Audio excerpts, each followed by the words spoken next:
I started my first IT job at a data center as a technician, but I want to be a cybersecurity. I want to be in cybersecurity. Will this job open the door to that field? So he's the answer is yes. Data center. He's a data center technician. He wants to get into cybersecurity.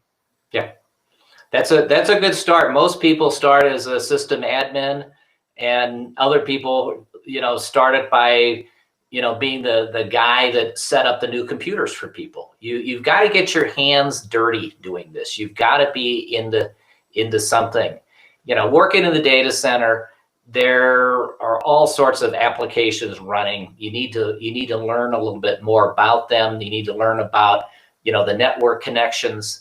It's a great place. And what you're doing, plus a little bit of coursework and some evenings instead of, watching TV, unless you're watching an instruction video. The whole thing is that you're in a really great position for this. And I'm going to jump forward just a couple of steps into, there are a number of certifications out there that are very valuable. And I'm just going to say they're not that hard to get. Cisco has a whole list of them, and you can pretty much take a tutorial and take a test. Because when you're wanting to move from the data center into information security, the first questions people are going to say is, do you have any certifications? And the answer better be yes, because you can work your way up to the granddaddy, which is the CISSP, but you don't have to start there. You're better off using these other certifications as building blocks. And if you want to learn about the Meraki boxes or the Fortinet boxes, those are all really good things to know. And those certifications are going to open up doors for you, because it's like 25, 30 years ago when you got a Microsoft certification. We had software developers, and they would take some of those Microsoft tests, and it was like, that was what you needed to do to prove yourself. So one thing I want to add to that is, when you're in your data center, you're in the IT job, think of it as the blue team, right? The one question you want to ask yourself as the blue team, and this is where it comes good questions to really get into, how do I harden this? How do I secure it? You want to be in security, get your mindset wrapped around that versus just setting it up.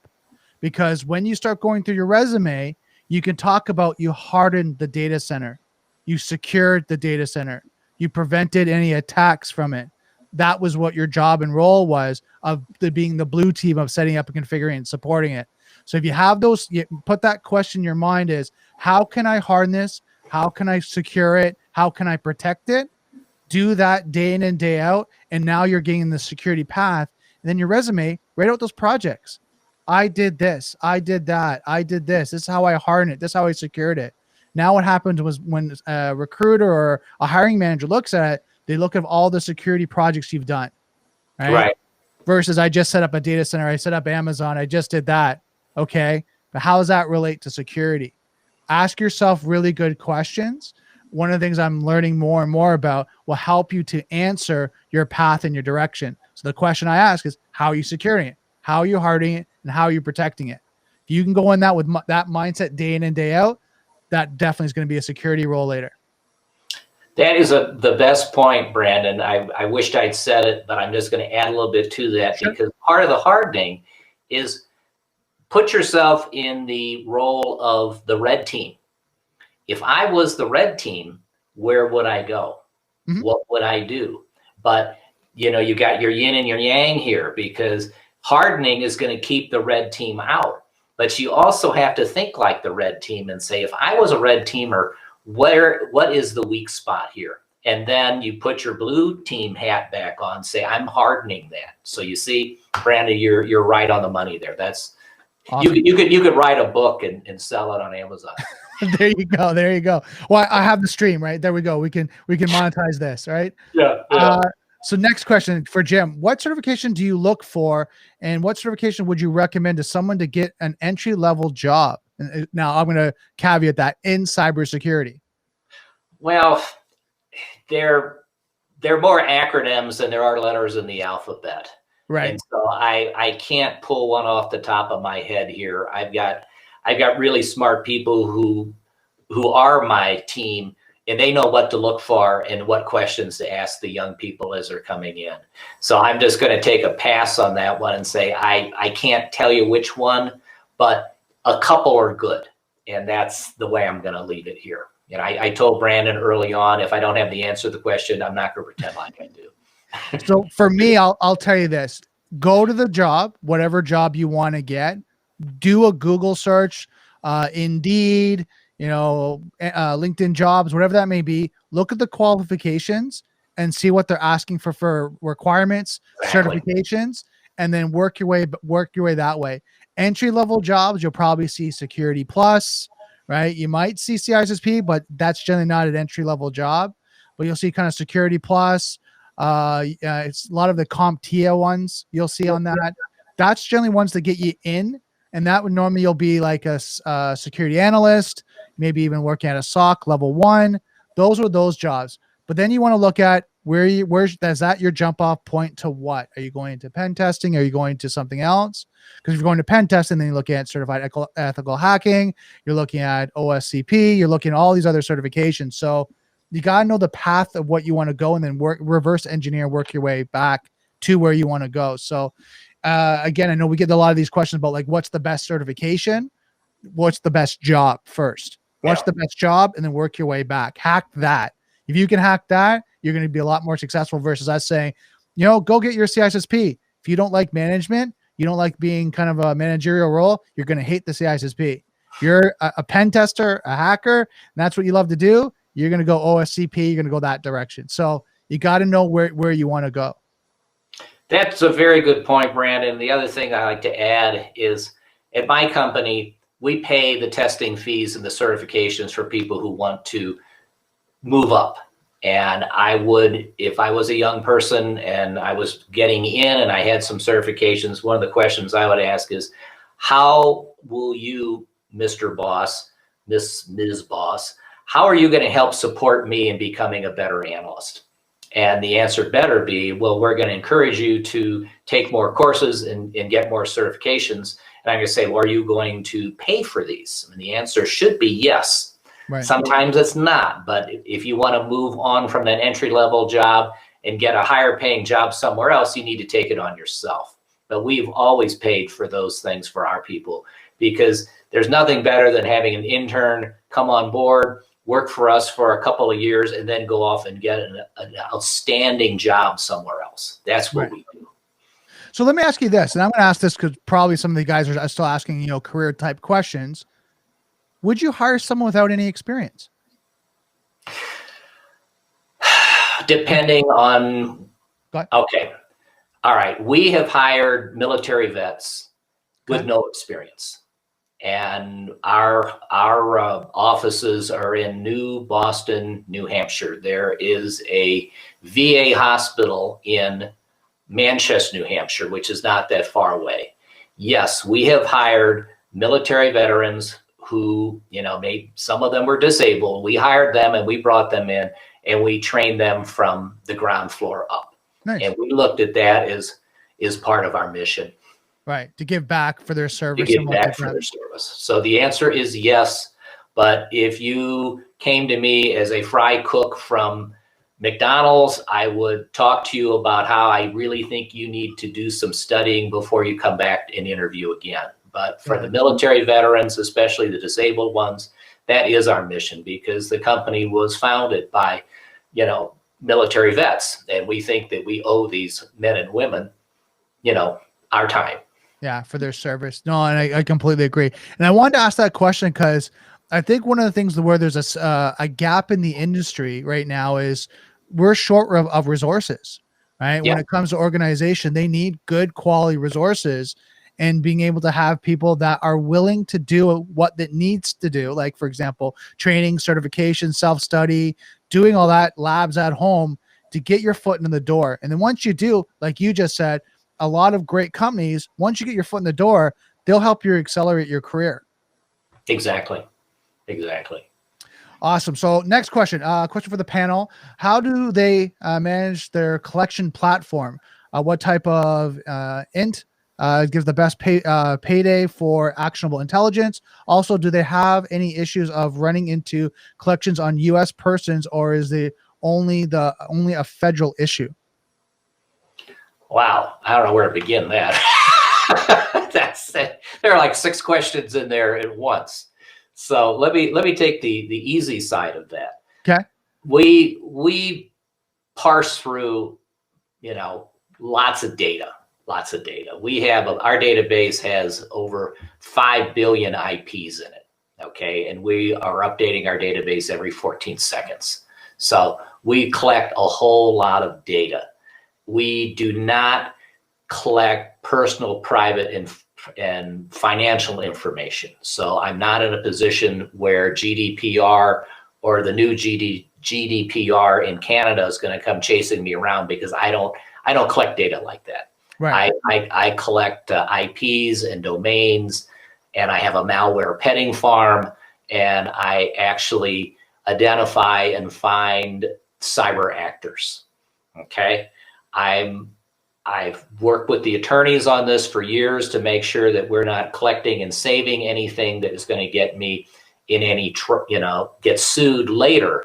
If some big Chinese hacker wants to come sue me here, I'd say, yeah, come on over and learn how it works in the U.S. legal system. Right. But, we aren't collecting, personal information and home addresses and social security numbers and stuff like that. Anything that could be deemed as I'm holding on to this information against local or federal regulations. So I think I answered most of that, Brandon. Did I miss anything there? Which is the intelligence gives the biggest payday for actionable intelligence? Okay. The payday, I guess, is the helping a company not be hacked in the first place. I think that's the payday for all of us, is there's another company that didn't fall to malware or fall to ransomware. Right. I have services at all different price points. And so, I have SMB model prices, and I have enterprise prices. And so payday, sure, I'd love to sell more enterprise, but 2 years ago, I looked at the 95% of US and Canadian businesses that had no cyber threat intelligence. And I took services that we were already doing, modified them, and made them smaller and cheaper and more targeted to take care of that ever growing segment of SMB that has no protection. So there are paydays to be made on volume, and there are paydays to be made, on enterprise. And I think I want to add to that is when you talk about payday, you got to think of, you're giving them the intelligence. It depends on what the company does with it. Right. Right. So it could be the best information. You could give them your company on Monday morning is going to get ransomware. You could give them, they're going to come this way. This is the direction, but depends on how they use that information too. If they ignore it, they don't implement any strategies, security measures, it could be the best information, but it depends how they use it. Well, let me give you an example. Sure. If there's some old grizzled guys out there, they probably remember the Nitro attacks of 2000 and 2005. They were using the Nitro attacks were on the defense industrial base in the United States. They used a piece of malware called Poison or Poison Ivy. And we studied it. We had it in our petting farm, and we showed people how to defend against it. Talking about intelligence, we discovered from our sources in the Asian basin that there was going to be an attack on the New York banks. And we found out through our sources that they were going to use Poison Ivy as the attacker, the attack malware. Right. Well, what we did, because we had New York banks as our clients, and also we were contributing members to the FSISAC in the United States, and they're global. They have FSISAC in Canada and all around the world. Well, we got to our clients, our client group, and the FSISAC, and said, all right, you need to take your servers down at midnight on a particular weekend. Just turn them off, because we have command of a number of Oriental languages and European languages and I have to say this properly, Saudi, Asia Minor languages. Middle Eastern. Middle Eastern. I was reaching for that. There you But go. yeah, I have to be politically correct. But the whole point is our intelligence told us that there was going to be a massive attack. And because of that intelligence, we had all these banks turn off their servers at midnight. And when the attack came, there was no place for the attack to go. Wow. Okay. And that's the value of intelligence in the enterprise world. And we couldn't even be lauded for what we did. It was one of those things that, hey guys, we owe you. But we were able to determine this. From our sources in Shanghai, we knew this thing was coming, and we told them to turn them off. And it was just beautiful.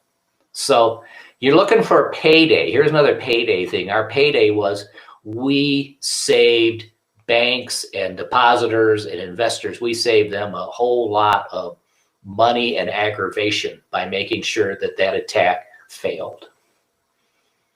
Okay. No, that makes sense, right? And you did the actions they implemented by shutting down the servers, that you gave them the intelligence, they took action, and then they throw it off that actual attack, right? Which is great. And if they would have said, "Oh, Jim, you're daydreaming again," and it would have been, you know what, I stake my reputation on this. This is what you should do. And if they didn't do it, well, then They would have been in the news. It would have been, I'm really sorry. Maybe the next time I come to you with something, maybe you'll listen. Well, they would have been in the news, right? They would have been. Oh, they would have been in the news, and then bank got hacked, right? Yeah, and then if I wanted to be really mean, I could have gone to the news and said, here are copies of the emails I sent to these bank CISOs and warning them of this, and they were remiss. And Right. then what would happen? Well, then the lawyers would have come out and would have wanted me to be an expert witness for the lawsuits, which I don't want to ever be involved in. So I would never have considered doing that. But that would have been the "I told you so." But I'd rather just not be the world's biggest jerk. Right. True. That's true. So next question by Morrison. He's got two questions here. Do they incorporate deception into their game plan? And then he asked, does IoT facilitate a better understanding of the threats that are out there? IoT is probably one of the biggest threats we have here, because the Internet of Things has opened up everything. Whoever thought people would be doing their banking on an iPhone? Whoever thought that that people would be bring your own device into your office? One of the scariest things for CISOs and sysadmins and people is the fact that there's a new device in their network, or a new device in their Wi-Fi. Right. Where did this come from? Who's using it? So that just opens up so many bad things. And we talked about the pandemic early on in the call, and I'm just going to circle back of the work from home. A number of us have worked from home for years, because we have dynamite. How do I say? We have VPNs. We got dynamite security. Important things are all encrypted. We know how to protect ourselves. But what happens when people are working from home? You've got a husband and wife team working from home. Their kids are not in school. The kids are using Zoom, and they have one computer or maybe two computers. Right. Well, when the kids aren't in school and the parents aren't doing work, the kids are out there playing around on the web, making friends and doing stupid stuff. Well, then the device gets infected, and then that infection is going to go back to the employers of the husband and wife team. So you're really opening up some really bad things. Now, there's a solution here. What we did with one of our cyber threat intelligence services is we told our clients, take the IPs from your work at home people, put them in here, and we can protect them. We can tell you when they're under attack. Right. And people said, Well, that sounds really good, but what if it's one of these shared IP things? I said, well, it's not perfect. Right. We always try to have static IPs to protect ourselves. And I used to pay the Bell system a premium to have a static IP. Right. Well, the dynamic IPs are always changing. It's a little bit harder, but we might be helpful there too. So it's just, work from home, the Internet of Things, you're just making it so much harder for your cyber threat staff to stay in front of the hackers. For sure. So next question I have is, what are some of the best options to look for a mentor? Oh, okay. You need to find somebody, a family friend is just about the best way to go. And I don't know everybody's family situation, but the thing is if you're in school, the school can give you some vectors, or the guidance counselor can give you some vectors. If you are no longer in school and you're out there working a day job, well, as Brandon already said, go take a look at Indeed and some of the jobs out there.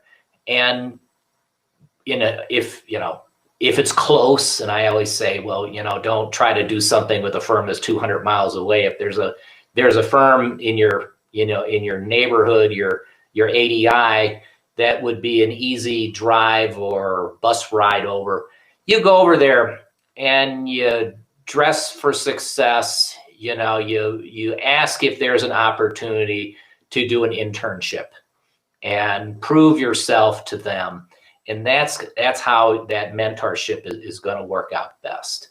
Right. I live in a small ski town in Northwest Colorado. Looking for an information security mentor out here would be pretty hard. And I'm just saying it that way. In a small town, it's going to be hard. All towns have a bank. I would go to the bank and ask to see who's in charge of their, or the government center, the county seat. Go to where there's going to be, system IT people working, and make a friend. That's the easiest way to do it. We have little banks here. They occasionally contact me and say, "Hey Jim, my hair's on fire." It's like, fine, I'm more than happy to help. But the whole point is, you've got to make it easy for them, and you've got to make it easy for yourself. I also want to add, you got to look how you position it too. Yes. If you're going for someone that's senior, and you got to look at how can you help them. Right. If you make it about you, a lot of these guys are busy. A lot of these guys are busy. A lot of these guys have other people asking them, right? You might not be the only one. So it's the way you position it too. Like if I was going to ask Jim if he could mentor me, I would reach out to Jim and say, Jim, I saw that you're doing a lot of cybersecurity threat intelligence. What are some of the things that you need help with, or I could help you with? Yeah. Right. And that's very important, because you've got to come in with a benefit statement. If you let me co-pilot with you, I'm going to bring the following skills, and I can help you with this. Right. And that's what we get back to, taking some courses online. You can't just walk in as a fry cook and say, I want you to teach me all this. And we have to turn down interns every semester, just from the standpoint that it's an investment of our time to mentor and work with them. And people have to do their jobs and protect our clients. And we're not running a school. As sad as it is, we can't have everybody as an intern. And there's good, and let's kind of be honest here. If you're looking for information, YouTube videos, our stream, everything, there's a lot of great resources out there to learn. Right now, if you want to look at applying, applied knowledge, like Jim talked about before, volunteer, non-for-profit charities are always looking for resources, people to help out that you can volunteer and apply what you're learning, and then go back and watch and learn and go and read and come back and keep that kind of program up for yourself and that pattern, because you'll start to excel. And then you can ask people, as you come into the stream, hey Brandon, hey Jim, hey Neil, I had this one situation, how do I get through that? And we'll help you to answer that. And this is going to help you evolve. And this is the hustle. When you're in this field, I'm going to tell you, everyone, this goes for everyone, take a little bit of break, guys. I want you to hear this. This is a field you do not stop learning, right? Yeah. And you gotta hustle. As soon as you think you've made it, you're done in this field. You're not going to progress. All of us are always constantly reading, learning, developing, learning from other people. I'm sure Jim can tell you stories of things he's learned from people he's worked with. Also his team. We're always learning. We're always going to the next level. We're always studying. We're always reviewing. So when you're getting out there and you want a mentor, you got to think in that mindset that like, you know, how can I help you? What can I do? How can I evolve? And this is going to help you excel in your career. You know, Brandon, you brought up a very good point about not-for-profit. If you went to a school or a church or your local, you know, United Way and said, I'm trying to get into this. Do you need some help? You know, we all started off with a broom and a dustpan somewhere in our lives.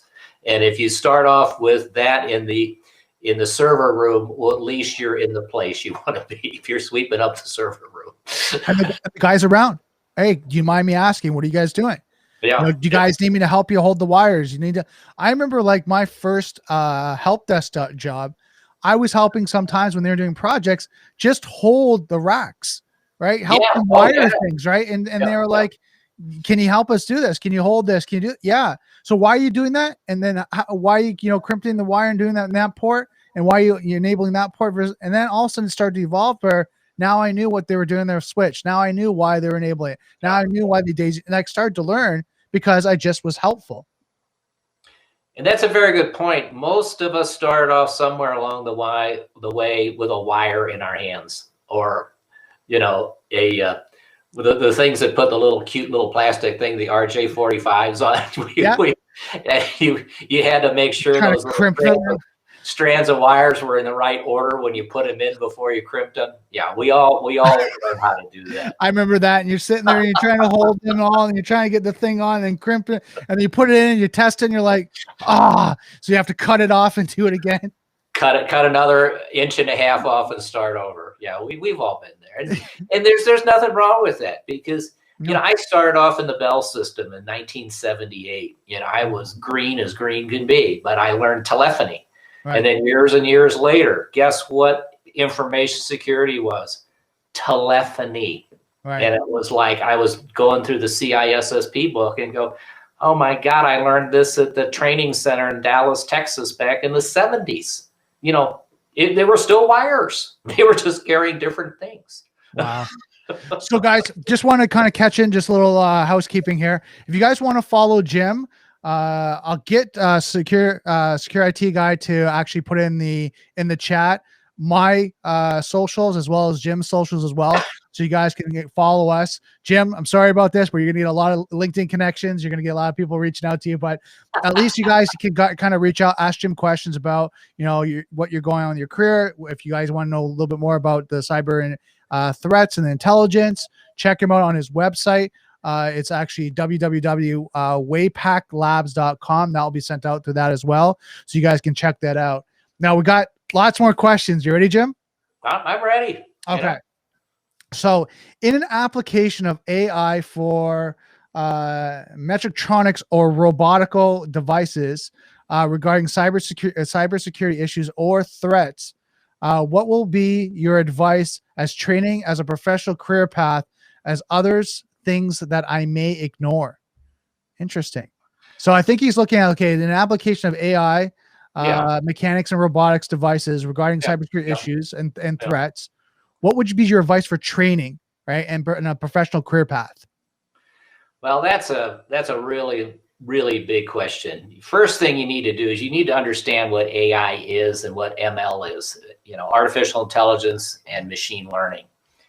I'm actually lucky because when we built the world's first enterprise payment server in 1995, we put AI in it when people really didn't even know what we were talking about. But we taught our payment server how to deliver the credit card transactions at the lowest transaction rate in record speed. That was basically what we did. We built a server. So you need to understand what AI can do and what its limitations are. And AI has to learn. you have to continue to teach it what you want it to do. So it's not just this magic thing. Same with machine learning. It's not just this magic thing that knows. You have to continue to teach it what you want it to do. Robotics is mechanical stuff. And we all, us older, mature gentlemen, we had erector sets when we were little, and we made things. We actually made things. We weren't just playing on the internet. So when you're looking at robotics, you have to have the mechanical skills to make sure that the arm will do this, and how to fine tune it so the arm doesn't then go through the glass window. Right. You have to have, we get back into things like, well, did you measure twice before you cut once? It's right. Like the whole thing. You've got to have the mechanical skills to be able to make the robotics, and then you need the software that is then going to make the robotics work. But then you're adding yet one more level of complication there with the machine learning or the AI, because you want this machine to do the same thing either over and over again, which is easy because that's just a repetitive task. But if you want it to start doing something else, you have to have the path of teaching the AI what you want it to do. Okay. So that was a roundabout way, and I hope I touched everything, but I just want people to know that AI is not going to be the end all. And I had many conversations over the past few years of AI in cyber threat intelligence. Well, it all sounds really good, but early in my call today, I said, you cannot predict what a Petersburg University PhD is going to come up with, or a 14-year-old kid is going to come up with. And that's where AI in cyber threat intelligence falls on its face. We've all looked at predictive analysis. I've been an analyst for a long time and tried to, you load values and you try to figure out what is most important. You don't ever want to use predictive analysis, how do I say, unfairly by loading particular factors, so then you can say, I predicted this. We're still in the unknown here, and AI is not going to be the end game. And there are people investing billions of dollars thinking that they're going to figure out where the next cyber threat's going to come from. And for my 20 years in this business, no one can predict that. Wow. Okay, so next question. It seems like every time I learn something, more it leads to me learning 10 more things I don't know. How do I avoid getting overwhelmed? You take it a step at a time. You build, back in the sales days, you had a quota. You couldn't sell everybody everything every day. You had to take bites of it. And so what I would do is I would take a look at your direction and then take the pieces one at a time that you think are going to be the most important ones for reaching your goal. We all wanted to cure cancer. We all wanted to, build the spaceship to the moon. We knew we couldn't do that, but along the way, we all learned things that took us in different directions. And so, my analysts are always coming up with new things. They say, hey, Jim, we found this. We put a new honey net out here and we found this. It's like, great. Okay, now where is that going to go into our collection? I hate to use the word monetize. It's not how are we going to monetize this? How can we better serve our clients with this new piece of information or this new source? Right. And that's the advice I would give you there, is you can't grab all the data in the world. Splunk has done that. And Splunk has not all the data, but most of the data in the world. Well, that's great. But then it takes a team of people to take what they need from that data. And that's why we did it the opposite way. We're only delivering what is important to them, not all the data in the world. We don't have all the data. We got a whole lot of data, but we've got important data that we feel people are going to draw on. The other thing is that we've taken this data from so many sources, and as these sources go offline, like a posting in the dark web, you can't get it anymore. But we still have it. We have it in our collection because we might be able to use it later. And so that's where I look at some of these gargantuan feats of trying to do everything. You can't learn 10 new things every day. You've got to pick the ones that you think are the most important and then stair step your way through them. And along the way, you're going to find that all 10 of those aren't really something that you're interested in. You might only find 4 of them, but you're taking it a step at a time instead of overwhelming yourself. Well, one thing, I mean, the analogy is, how do you eat an elephant? One bite at a time. Exactly. Right. So no different from that analogy. Right. And the other thing is I recommend people is to do it. Something I've been studying recently is how we learn, how our mind consumes knowledge, and how we evolve in our knowledge and our recall, as well as our retention and comprehension. Most people, not all, but most people can only sit for 20 minutes of consistent time and learn something. After 20 minutes, your mind starts to wander, shut down. Right. So what happens is, if you find that you have 10 things, and then just going back to Tazar's kind of question, if you find you're going 10 things and then 10 things come up and then 10 things come up, and now you're up to 100 things you have to learn, take whatever you are starting with and just study it for 20 minutes. And the next day, do the next 20 minutes. And the next day, do another 20 minutes. And as you do that, it's going to compound, because all this information will start to come over, because a lot of it repeats. Right. And then you'll find the differences, right? And you'll find what's unique. And now you'll just learn the uniqueness of what you're learning. So for example, if you're studying the CISSP, it's talking about policies and procedures and governance and security and all that. But then you read the CIO book, and all of a sudden, 80% of it is policy, procedures, governance, and all that. But there's going to be a little bit different of business. And you're like, now you'll start to learn the differences, right? Now there's some things you might pivot.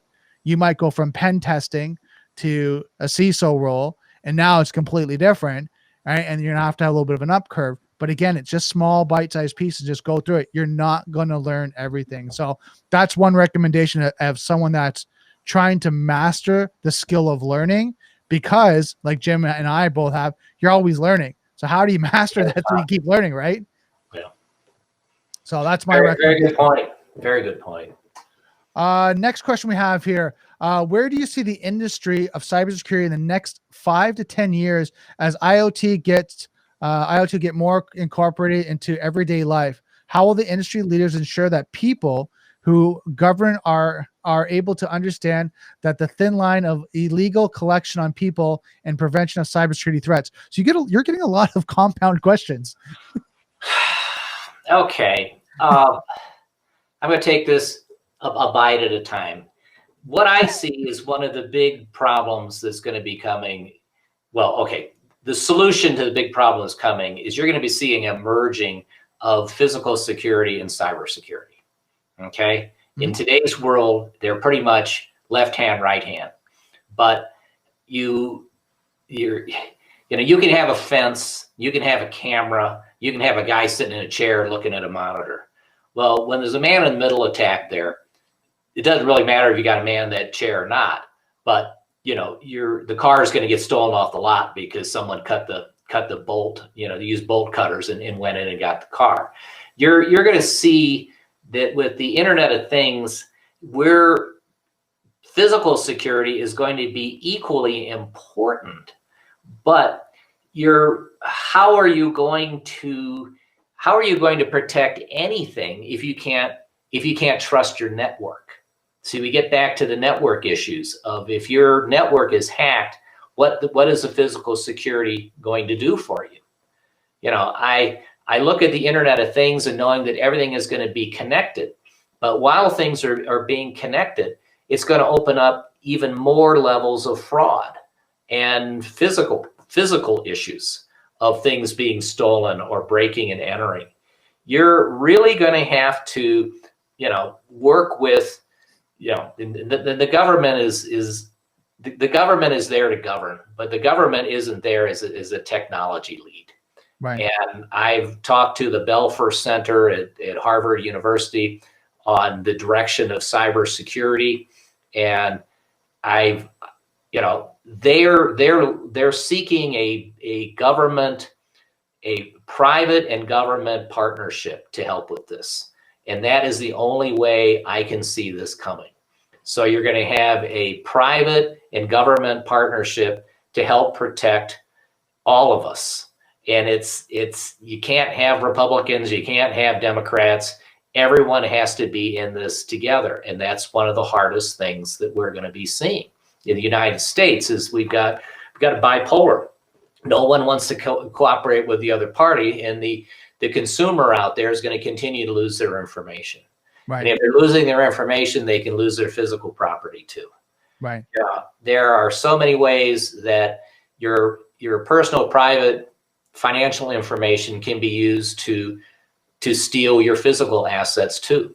There are issues in Denver, Colorado here, where people have gone into the recorder of the deeds. And I don't know how they did it, but they were able to redo the deeds, and people are found that they didn't own their houses anymore.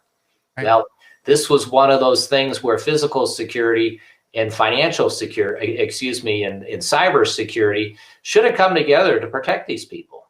But fraudsters were able to get in the middle and steal people's houses. Well, you steal to steal a house is kind of hard. It's a big thing. It's not like picking this off at a tabletop and sliding it into your pocket. But these problems out here protecting people's personal, private, financial information, in addition to protecting their cybersecurity and their physical security, is I can't answer all the questions.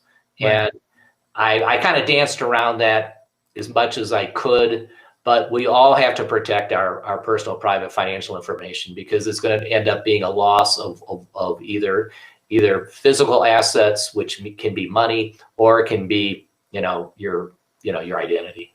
Right, for sure. Okay, so we got a couple more questions, and then we're almost done the stream. I'm gonna combine this one because it's a degree question. Oh, you want a real long answer, is what you're telling me. No. We're gonna keep them short. We got a couple more questions. We're gonna almost do a rapid fire here because a few of them are short. So, is having a degree, like one person asked, does a 4-year degree matter? I have a CompTIA A+, Security Plus, but my degree is something different. And really, truly, does a degree really matter in this industry? I'm gonna say no, it doesn't. If you want to go up and be a CISO or a vice president of IT, you're going to have a degree. But if you are going to be in the industry and you're going to be the best hacker catcher ever, you don't need a degree for that. And a number of the people we've taken from the military, they came out of the enlisted ranks. They did not have college degrees, and we taught them the trade, and they're doing great, and you don't need the degree. If I had a good IT person and I had someone in one hand and I had a degreed person in the other, I would go after the IT person because they actually know what to do. And it's a horrible thing to say, having the college degrees I have, but the experience and knowing what to look for is more important than being able to pass some friggin' test. Right. No, totally makes sense. So how good is the cooperation between cybersecurity industry leaders in developing multi-tier defense measures and cooperation, or is a more profit generating focus free for all when it comes to cybersecurity defense in depth? You'll be finding in this year and going forward, we are all partnering more with each other than we ever did in our lives. There was a time when, Anomaly and ThreatStream and everything, well, we were arch enemies. Well, you know what? We're friends because we can complement each other and put up a better defense together. And you're going to see more partners between hardware, peripheral, and software companies, because the challenge is so great that we would both rather split a sale with someone than not make a sale. And together, we can't beat the cyber threat problem. We can't. It's evolving. It's dynamic, and we can't at a static point in time say we won the war. we're not winning the war. We just have to keep up, and hopefully sometime we're going to start getting in front of it. But no, there's a lot more cooperation of sharing of data than there ever was 10 years ago. Awesome. No, that's awesome. Okay. So 2 last questions. How do you verify there was an attack? If there was no target, genuinely curious. Oh, so how do you verify that there was an attack if there was no target? Generally just curious. So like when you're doing your cybersecurity intelligence, how do you know there's actually going to be an attack if they haven't actually done it? Okay. When we take a look at potential breaches, we collect a lot of information, and we can hopefully get back to the command and control of that particular attack vector. And from that history of that attack vector, we can say, okay, these people have been active in this space doing such and such, which was bad. Okay. They may not have broken into you yet, but hackers and groups out there like to brag about what they've done. Everyone's trying to get the brass ring of having the best hack. And so in the dark web, we can find that hackers can brag, and they want the esteem of being, a king hacker or whatever. But the point is we collect so much information, and then we can run it against other information sources to get as many artifacts behind things as possible. But more importantly, if we see the attack vector, we can blacklist it and make sure they don't break in. Right. So, the best attack is the one that never happened. The best house fire is the one that never happened. That's the smoke alarm thing. The best house fire ever was the house that never caught on fire. So. Awesome. Okay. So that was, last question is I think this will be the last one for tonight. How long is the industry allowed to keep that data? So is there a limit on, No, you'll find that since this is still a relatively young industry, a lot of people didn't keep data. They used it. They used their net flow.